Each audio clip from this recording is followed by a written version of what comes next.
सबको जय यीशु की। प्रभु क्रिस्त में प्यारे भाई बहनों, नवजीवन का संदेश इस शीर्षक के अंतर्गत आज का जीवंत वचनों पर मन चिंतन करते हुए प्रभु के वचन के अनुसार जीवन बिताने के लिए मैं आप सभी लोगों का हार्दिक स्वागत करता हूं।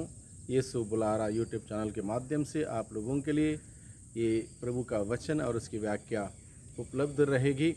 आज के दिन में जुलाई की 10 तारीख है और सोमवार का दिन है।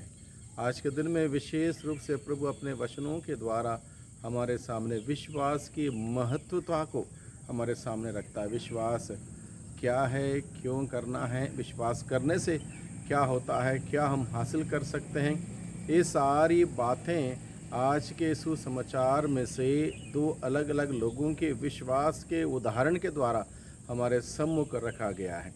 बड़े ध्यान से हम सभी इस बात को सुनें और समझें, आखिर प्रभु अपने वचनों के द्वारा हम सबों से क्या कहना चाहता है। यहाँ पर दो अलग अलग लोगों का उदाहरण है आज के सुसमाचार में। एक है अधिकारी जो प्रभु के पास आता है, प्रभु को दंडवत करता है और प्रभु के पास क्या कहता है, इस बात को बड़े ध्यान से सुने। उसने यह कहते हुए उन्हें दंडवत किया, उसने यह कहते हुए यीशु को दंडवत किया, मेरी बेटी अभी अभी मर गई है। यानी कि कंफर्म है उसको कि उसकी बेटी मर गई है। जब कंफर्म हुआ कि बेटी मर गई है, मरने के बाद वह यीशु के पास आता है और वह कोई मामूली व्यक्ति नहीं है, कोई अनपढ़ व्यक्ति भी नहीं कह सकते।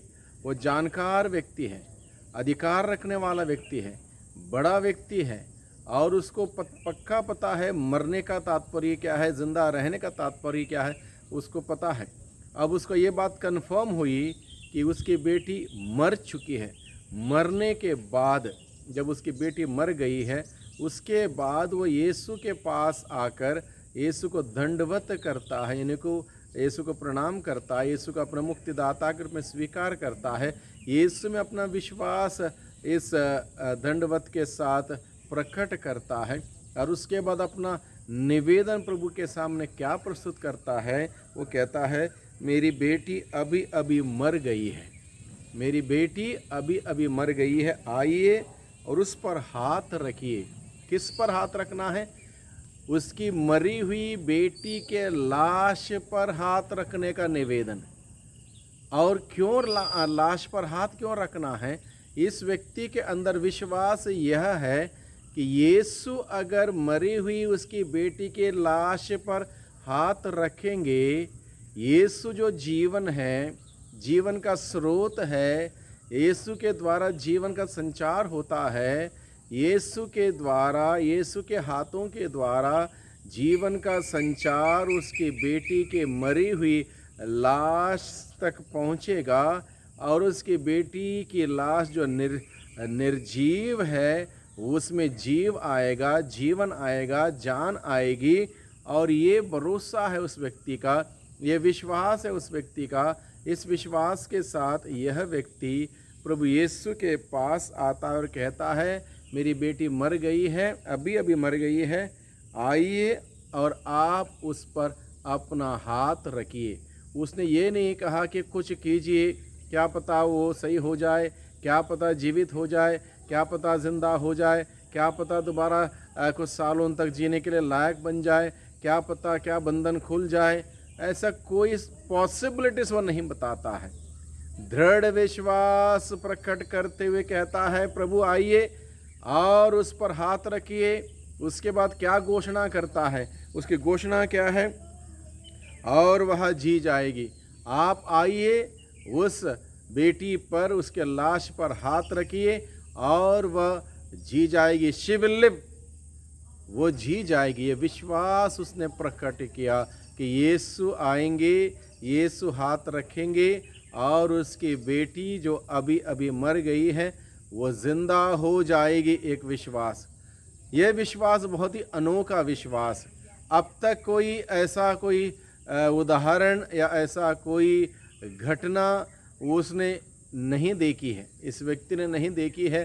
कोई व्यक्ति मरने के बाद फिर जिंदा होता हो, फिर भी उसका विश्वास के दृष्टि से उसने देखा कि यीशु के द्वारा उसकी बेटी जो मर गई वो जिंदा हो सकती है, ये उसने विश्वास में देखा। इसलिए वो अपने विश्वास को प्रभु के पास आके प्रकट करते हुए कहता है, प्रभु बस आप आइए, उस पर सिर्फ अपना हाथ रखिए। हाथ रखते ही मेरी बेटी जो मर गई है और उसकी लाश पर जब आप हाथ रखेंगे वो जिंदा हो जाएगी और वो जी जाएगी। ये विश्वास से उसने देखा और ये विश्वास वो प्रकट करता है यीशु के सामने। इस विश्वास के साथ आता है, आइए आप हाथ रखिए और वो जी जाएगी, वो जिंदा हो जाएगी। और क्या होता है, उस पर हाथ रखिए और जी जाएगी। ईसा उठकर अपने शिष्यों के साथ उनके पीछे हो लिए। उसका निवेदन, विश्वास भरा निवेदन, श्रद्धा आस्था भक्ति भरा निवेदन यीशु के हृदय को छू जाता है। उसका विश्वास इतना मजबूत, इतना गहरा था, प्रभु के हृदय को उस व्यक्ति ने छू लिया उसके विश्वास से। और प्रभु तुरंत उसके घर जाने के लिए निकल पड़ते हैं। उस समय और एक घटना देखिए, इसी घटना के साथ जुड़ी हुई और एक घटना। उस समय एक स्त्री जो 12 बरस से रक्तस्राव से पीड़ित है, 12 साल से बीमार व्यक्ति, रक्तस्राव की बीमारी से बीमार व्यक्ति, जिसने 12 साल से दवाइयाँ की, 12 साल से वैद्यों के पास गई, 12 साल से अलग अलग प्रकार के वैद्यों के पास जाके इलाज कराया, लेकिन कोई भी उसको ठीक नहीं कर पाया, कोई दवाई लग नहीं पाई, कुछ भी हासिल नहीं हुआ, पैसे खर्च हुए, समय बर्बाद हुआ, लेकिन कहीं से भी कोई फ़ायदा नहीं हुआ।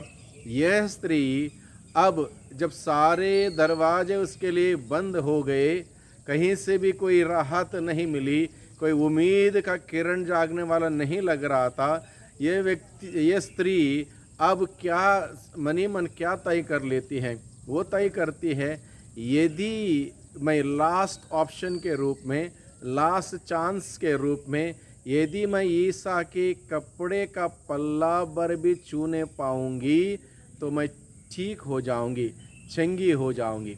यानी कि अब 12 साल तक क्या हुआ, 12 साल तक उसका विश्वास दवाई पर था, 12 साल तक उसका विश्वास वैद्यों पर था, 12 साल तक उसका विश्वास उसके सेवा करने वाले, उसके साथ जाने वाले, आने वाले उन तमाम लोगों पर था, 12 साल तक उसका विश्वास बहुत सारी चीज़ों पर था। लेकिन कोई भी डॉक्टर, कोई भी वैद्य, कोई भी दवाई, कोई भी नर्स, कोई भी सिस्टर उसको ठीक नहीं कर पाए, उसका रोग दूर नहीं कर पाए। अब 12 साल के बाद जब उसको लगता है सारे दरवाजे मेरे लिए बंद हो चुके हैं, इलाज के सारे दरवाजे बंद हो चुके हैं, दवाई के सारे दरवाजे बंद हो चुके हैं, ऐसी कोई दवाई नहीं रह गई है जिसके द्वारा मेरा रोग दूर हो सकता है, जिसके द्वारा मेरा बीमारी का बंधन खुल सकता है। जब उसको इस बात का एहसास होता है, फिर भी वो आखिरी ऑप्शन के रूप में यह विश्वास करती है, मैं अब यीशु के पास जाऊंगी। अब तक कोई ठीक नहीं कर पाया, कोई दवाई नहीं चल पाई, कोई इलाज सफल साबित नहीं हुआ, कोई बात नहीं, अब मैं यीशु के पास जाऊंगी। ज़रूरी नहीं कि यीशु से मुलाकात करूं, ज़रूरी नहीं कि यीशु के साथ समय बिताऊं, ज़रूरी नहीं कि यीशु के वचन को घंटों पर बैठ के सुनूं, बस इतना काफ़ी है मेरे लिए। यदि मैं यीशु के कपड़े का पल्ला भर भी भीड़ में से जाके चुपचाप छूने लायक बनूंगी, मेरे लिए उतना ही काफ़ी है। यीशु से शक्ति निकलेगी और यीशु की शक्ति से मैं ठीक हो जाऊंगी।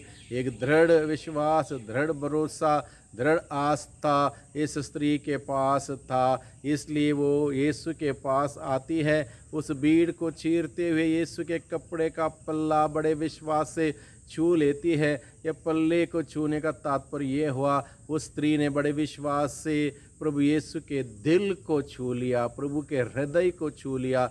जैसे ही प्रभु के दिल को स्त्री ने विश्वास से छू लिया, प्रभु रुक गए। प्रभु को लगा कि किसी ने मुझे स्पर्श किया, क्योंकि मुझसे शक्ति निकली है। प्रभु ने तुरंत मुड़ के पूछा, किसने स्पर्श किया?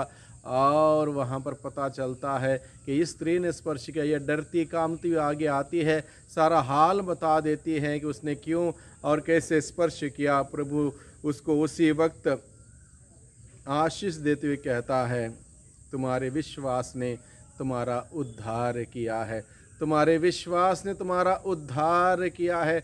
जाओ, शांति प्राप्त करते हुए अपने घर चले जाओ। यानी कि उस स्त्री ने अपने विश्वास के द्वारा प्रभु को, प्रभु के हृदय को, प्रभु के कपड़ों को छू लिया।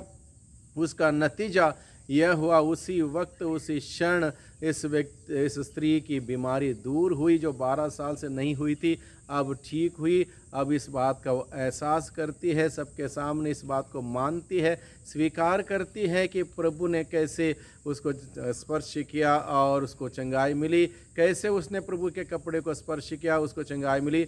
ये सब बातों का वर्णन वो करती है। इस प्रकार से भाइयों बहनों, हम देखते हैं आज के सुसमाचार के द्वारा विश्वास को बुलंद करने के लिए, मजबूत करने के लिए, विश्वास के साथ कार्य करने के लिए प्रभु हमें बुलाता है। विश्वास जहाँ है वहाँ किसी बात की कमी नहीं रहेगी। विश्वास का अभाव वहाँ जहाँ है वहाँ डर घबराहट की बात हमेशा रहेगी। इसलिए भाइयों बहनों, हम अपने विश्वास को मजबूत करें। प्रभु का वचन हम लोगों ने सुना है, प्रभु हम सबों को बुलाता है आज के दिन में हम अपने विश्वास को प्रभु पर बुलंद करें, प्रभु के वचनों पर दृढ़ रखें और इस विश्वास का जीवन को जीते हुए प्रभु के नाम की महिमा करें, महिमा देखें। दुआ करते हैं उद्धारकर्ता यीशु मसीह के नाम से, आमीन।